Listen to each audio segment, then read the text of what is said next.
今回は原作東方高魔教では登場しないはずの歴代逸脱キャラ5選を解説していくぜ。一体どうしてそんなことが起きてしまったのか、どんなキャラが登場してしまったのか早く知りたいですよ。東方プロジェクトの原点ともいえる高魔教に起きたバグの裏側に迫っていくのでお楽しみに。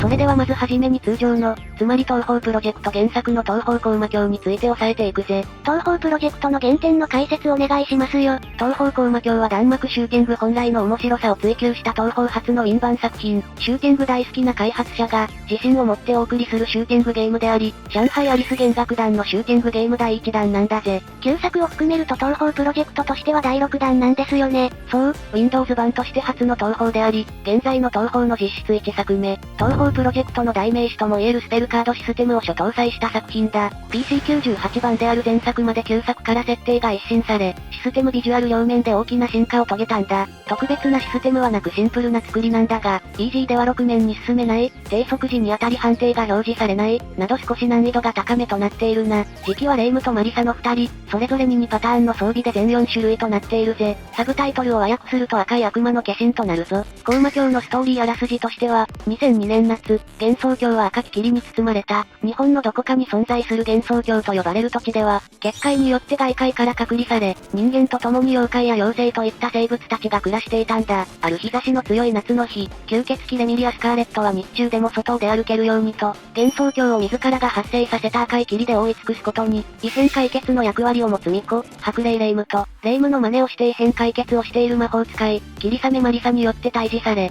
幻想郷は夏の日差しを取り戻すのだった、という感じだな。通常ならばこの高魔教はレイムとマリサによって6面ボス、つまりラスボスのレミリア・スカーレットを倒し、異変を解決しているんですよね。そして次回作の東方ヨーヨームへと続く。しかし東方ロストワードの A6 の世界軍ではそうはいかなかった。東方ロストワードの A の世界団は東方原作のもしもの話を題材にしている世界軍。そう、A の世界についてなんだけど、前回の全世界団の解説でも言ったんだが、A 世界団は A 系列の世界団と記されているだけで、A の由来は今のところ不明。A 世界団に属する世界線は合流せず、発散する傾向にあるんだ。この A 世界団では通常は逸脱度といって元と比べた時の例外的な要素の多さを表すものだが、A 例の数字の部分は、逸脱度を表すものではないんだ。あと A 世界団のキャラ群は他と違って、全員フェス限定での実装となっているぞ。中には上級の超フェスキャラと肩を並べる子もいて、限界突破は今や大量配布している人片白で限界突破できるので、初心者さんにおすすめな世界群ですね。プレイヤーからは2周目原作フェス原作〇〇とも呼ばれているぞ。めたい話、すでに東方原作の L1 キャラは出し切ったからその後継者として作ったのがこの A の世界群でもあるでしょう。そしてこの A の世界では異変が解決できていない、もしくは解決しても再発してしまうという奇妙な世界。解決した場合でも時期組が解決したわけではないんだ。高魔党ストーリーだと A 世界線は時期組や敵キャラ含め全員主人公のことを知っているのも謎。もしもロストワードの世界団について知りたいって方はこちらを見るといいぜ。A6 は東方プロジェクト第6弾東方高魔教が由来となっている。公務異変がいつまでも解決しない中でも住人はその環境に適応しながら生きているんだ。基本的に起こった出来事は原作とはかなり異なるんだぜ。原作との違いとしては、いずれも原作にて発生した特定の異変が長く続いていることで共通していて、時系列も本来異変が解決するはずの時期よりもずっと先、高魔党のストーリーによると、一度も異変を解決できていないというわけではなく、敵の実力が本来よりも高く、弾幕がルナティック級となっているようだ。そのためマリサのプロトタイプマスタースパークはプロトタイプなのに普通のマスタースパークより威力があるらしい。さらに高魔党310回から320回での会話では何度異変を解決しても同じ異変がまた発生するという奇妙な事態になっている様子。例えば A6 世界軍ではレミリア・スカーレットらが起こした公務異変が長期化し、1年以上も赤い霧の脅威にさらされているんだ。しかし高魔党ストーリーでは公務が白霊大結界を越えて外界まで公務に染めていて、なんと宇佐美すみれ子が調査に乗り出す事態になっていることがほのめかされているぜ。いやキャラが飛び越えすぎやろ。東方神秘録は東方プロジェクト第 14.5 弾だから8作品飛び越えたわけだからな。出身キャラクター数は B3 世界軍に次ぐ16人。時期含む高魔教キャラクター全実装に止まらず、当時を想定したサニーミルクや旧作とインバントの中間体のようなアリス優香までも出向いてしまったんだ。ところでラスボスのレミリアと主人公は何してるの？ラスボスのレミリアもめちゃくちゃ強くなってしまっているんだ。この世界のレミリアは、パチュリーの魔法によって多くの属性を抽出され、その相殺作用で弱点を制御しているようだ。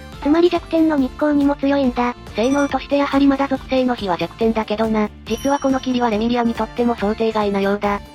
一体どういうこと？魔法の霧が、ここまで長く幻想郷を覆い、そして幻想郷の外へも漏れ出していくこと。それについては、レミリアの意図でも、パチュリーの意図でもないらしい。ここまで大掛かりになるとは思っていなく、焦っているようなんだよ。通常なら巫女や魔法使いが来て抑えてくれるわけですからね。レミリアとしても止められなくなってしまってるんだ。主人公たちもこの異変を解決しようと動いてはいるけど、ちょっとのんびりしている感じがあるな。レイムはいつも通りとして、マリサは霧を分析してしまったりと無駄に好奇心旺盛。例えば、赤い霧が何らかの特殊な魔法物質であると仮定して、調査や実験をすることに気を取られている。長く霧に閉ざされることによって起きている幻想郷の環境的変化に、関心を強く抱きすぎている。コウマ館、特にパチュリーの蔵書に深い興味を持ち、異変解決の名目で希少物品を持ち出している、といったことを優先しているようだ。主人公たちの性格も異なっていて、異変に対しての意識が低いのか。一番の原因は弾幕が強すぎるということだとは思うけどな。あとこれが裏の原因なんだが、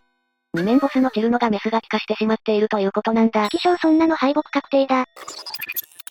それではここからは東方高魔教に来てしまった逸脱キャラを紹介していくぜ。まずはじめに紹介するのは、輝ける日の光サニーミルク。このキャラクターは2022年9月22日開催の虫を取りに来ただけなのにフェスで初登場したキャラクターですよ。反域号 A6 の世界線では公務異変が長期化しているわけだけど、このサニーミルクはその世界で高魔館の妖精メイドを務めてしまっているんだ。本来ならば公務異変が終わった後に、東方公式漫画、東方3月星にて高魔館を出入りする姿が他の妖精らと共に確認されるようになるんだが、この世界のサニーミルクは異変現象が終わらないうちから目立った活動をしているんだよ。例えると、バグ技でポケモン赤緑でツボツボを出すみたいな感じですね。なんでツボツボチョイスなんだよ。通常ならば原作の書籍東方3月星ではある日、梅雨の時期に憂鬱でぐったりしていたサニーは雨が少ない高魔館を別荘にするため、こっそりメイド服に着替えてメイド妖精に紛れ込むことになるんだけど、こちらのサニーはこの異変の霧が長期化の影響によってか、早い段階で高魔館に忍び込んだようだ。普通なら霧が晴れて、晴れ晴れするはずが、ずっと梅雨のようにジメジメしてしまっているから早い段階で高魔館に忍び込んだということか。ちなみにレミリアのホームのセリフでは、妖精メイドの中に、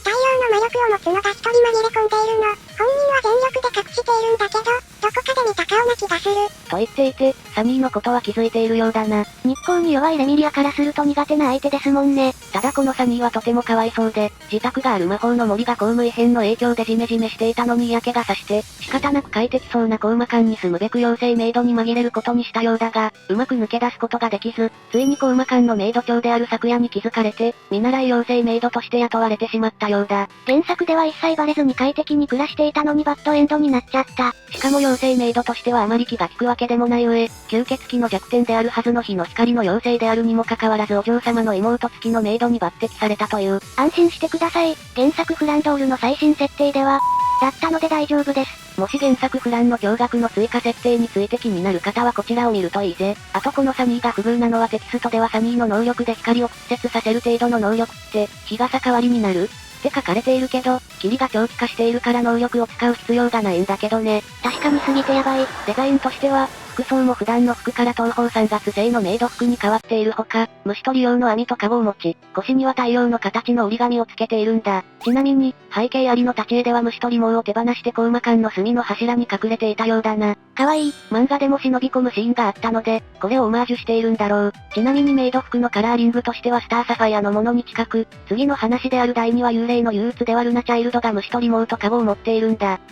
他の2人の要素も入っているんだ。このようにデザインも元ネタのストーリーを織り交ぜたオリジナル要素も多いんだよ。もしも公務異変が長期化するとこんなことになるのかと思うと面白いですよ。他の3妖精もどうなっているのか気になるな。ルナチャは栗口のせいで霧を吸い込みすぎて暴走化していることに期待。いやどんな展開なんだよ。それでは次に紹介するのは漆器の森の人形師アリス・マーガトロイドだぜ。こちらは2023年3月8日開催の赤い霧の後始末フェスで初登場したキャラクターです。アリス曰く、異変が解決していないのはレイムやマリサがしっかりしてないかららしい。やっぱりそういうことなの？漆器の森の人形師アリスの登場セリフでも、私はアリス・マーガトロイド。不甲斐ない旧友たちの尻を叩き、うっそうとした赤い霧を晴らすため、予定より早めに目覚めた、人形の森の魔法使いよ。とのことで、まさにキュートモのために来たようだ。ただレイムだけではなくて、マリサも異変に対して本気に慣れていない感じがありましたもんね。そう、マリサはこの霧の魔力について研究を始めたりと無駄に好奇心が旺盛で、異変を解決しようとしていない。そのため早く来て彼女たちの尻を叩きに来たわけなんだ。彼女たちの尻を叩きに来たわけなんだ。いやなぜ2回言いました？もともともう少し大人なボディで目覚めるつもりだったらしいが、赤い霧の異変が終わる前に目覚めてしまったため、昔と同じ子供の姿に近い姿になっているぜ。東方旧作時代では人形のような妖精のようなものを2匹連れているんだが、ロスワではベリアとネビラの名前が与えられていたらしいんだけど、今は人形でよく使われる別の名前で呼ぼうとしている様子。ちなみに原作では名前はありませんよ。容姿は怪奇団のアリスをベースに、ヨーヨームのアリスマーガトロイドの衣装のようにケープのようなものを羽織っていて、青赤白の3色のカラーを使ったものになっているぜ。原作設定の全力を出してしまうと後がなくなると考え方は本来のアリスと同じだが、性格は本来のアリスよりやや好戦的な傾向にあるんだ。旧作では主人公たちにリベンジしに魔界まで来るほどですからね。これも中間的な性格になっているわけだ。あと、先ほど紹介したネビラとベリアの名前には元ネタがあるんだぜ。元々の人形につけていたと思わしきネビラとベリアの名前の元ネタは、誠女神転生シリーズの打天使ネビロスと魔王ベリアルと考えられるんだ。この二人は旧作のアリスのキャラクター像に大きな影響を与えた魔人アリスと大きく関係しているキャラクターでもあるんだ。ほう、なんとも天才的な裏設定、めちゃくちゃ面白いですよ。あと、シューロリスのラストワードの名前に使われた言葉コクリコはヒナゲシのフランス語での名前。テキストではコクリコの赤はマーガレットの白コーンフラワーの青と合わせて友愛、自由、平等の3色とされていると解説されているんだ。なるほど、だからカラーリングも3色になっているわけだ。それにしてもレイムとマリサの尻を叩きに来たわけだがその後どうなったのか気になるな。ハレンチな声は霧の中に紛れ込むと。いやそういう意味の尻を叩くじゃないから。それでは次に紹介する東方高魔境に来てしまったキャラは、日差しを求めるフラワーマスター風見優香だぜ。この優香めちゃくちゃ可愛い。2023年3月12日開催の太陽の光を奪ったバツフェスで初登場したキャラクターだ。ご存知の通り、風見優香という存在は紫の花が咲き乱れる異変、東方海塚で現れるはずの存在だったのですが、東方高魔境に来てしまったのですか。デザインとしては東方怪奇団の後日談や東方海塚の前日談をイメージしているからか、ロングウェーブの髪の旧作優香要素とロングスカートの風見優香要素をミックスさせた中間的な雰囲気となっているぜ。L1 世界の風見優香はどこか恐ろしさと可憐さがあるお姉さんという感じなんだが、こちらは近所の花屋さんで働く優しそうなお姉さんっぽいよね。しかし、その顔に反して思想は L1 優香よりも過激的で攻撃的なんだ。その見た目で攻撃的って役に恐怖倍増だわ。なんとアリスは時期組がダメだからと考察しているんだけど、優香はそれだけではないと考察してるんだ。一体なんだというの？誘拐枠。アリスはレイムやマリサがもっと力を持っていれば解決すると思っているみたいだけれど、そうじゃないわ。人間だけでは解決不能よ。どうやらこの異変は人間だけでは解決不可能なようだ。そこまで大掛かりな事態なんだ。一体何があったんだ？アリス同様、この優香も叱るべき時まで、目覚めるつもりはなかったという。彼女は花を愛するがゆえに、花を侵害する異変を感知して活動を始めたそうだ。確かに太陽の光がないと植物は育ちませんからね。そう、霧によって太陽光が遮られ、植物の発育や生態に大きく影響が起きたこの異変は、優香が行動を起こすには十分な条件を備えていたんだ。しかし彼女が言うには、早すぎるとのこと。またこの優香は八雲ゆかりについて知っているらしくかなり苛立っているんだ。八雲ゆかりめ。こんな事態を招いて、何が目的かしら。それともこれは想定外？どちらにせよ、好きにやらせてもらうわ。とのことで、だいぶお冠。好きにさせてもらうわって何をするんだ。人間交流度の高いアリスはともかく、人間交流度、危険度最悪な上にまだ攻撃的な優香が出てきてしまったらこの世界はますますやばくなってきたな。ロストワードが起きる前に滅びてしまうやん。ちなみに優香のテーマ曲は、豚乙女さんのベルベットの夜が降りる。原曲は今昔幻想郷フラワー L& とオリエンタルダークフライト。オリエンタルダークフライトは本来東方海塚の霧雨マリサのテーマ曲なんだけど、あえて選んだのは、東方風魔録のタイトル曲の東方風魔録浄土マンダラと同じフレーズが使用されているとされるためと思われるぜ。なるほど、旧作キャラだけに旧作に関連する曲を選んだってことね。これも実に面白い裏設定ですよ。それにしてもこの優香もアリスも旧作と陰版の中間みたいな感じがたまらないよな。本来の旧作姿での登場も期待だぜ。ただ本来の旧作として出しにくくなったけど、さらに攻撃的にするとマジで R していぞ。それでは次に紹介する東方高魔境に来てしまったキャラは日常と非日常の境界八雲ゆかりだぜ。こちらは2023年4月28日開催の吸血鬼異変再発容疑フェスで初登場したキャラクターです。容姿は東方スイム層の服装をベースに 2P カラーに酷似しているな。ほ寝起きのヨーヨームの服装じゃないんだ。ということは、かなり早い段階で起きている可能性がありそうだな。ただテキストによると基本的には、本来の八雲ゆかりのものと大きく差異はないようだ。お祈りの吸血鬼異変再発容疑フェスという名前ででもわかる通り、この異変の黒幕はどうやら八雲ゆかりが疑われているようだ。神出鬼没の妖怪は、吸血鬼が赤い霧の異変を起こした時に、何をしていたのだろうか。何かをしていたのかもしれないが、それを十分に証明する資料は、今のところ見つかっていないとのこと。公務異変の最中に何をしていたのかはわからないのですか？ゆかりがこの異変の犯人かどうかはまだ確定ではないのね。ただ信頼度仲良しのセリフで、赤い霧は幻想郷に充満し、地底や地獄、冥界や天界、ついには月にも届かんばかり。これが吸血鬼に実現できると思う？全盛期なら、いざ知らず。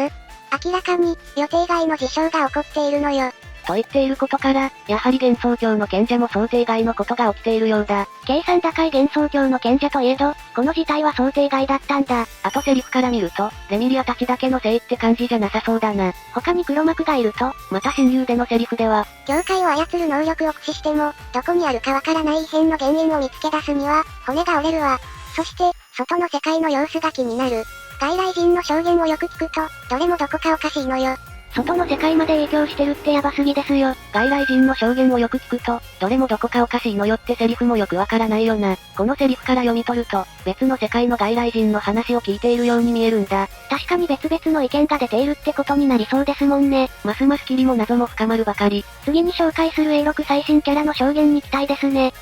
A6 世界の八坂かな子。かな子様来るとまた異変が増えるでしょ。それではラストに紹介する、東方高魔教に来てしまったキャラは、異変に興味津々な亡霊お嬢様、西洋寺ゆゆ子だぜ。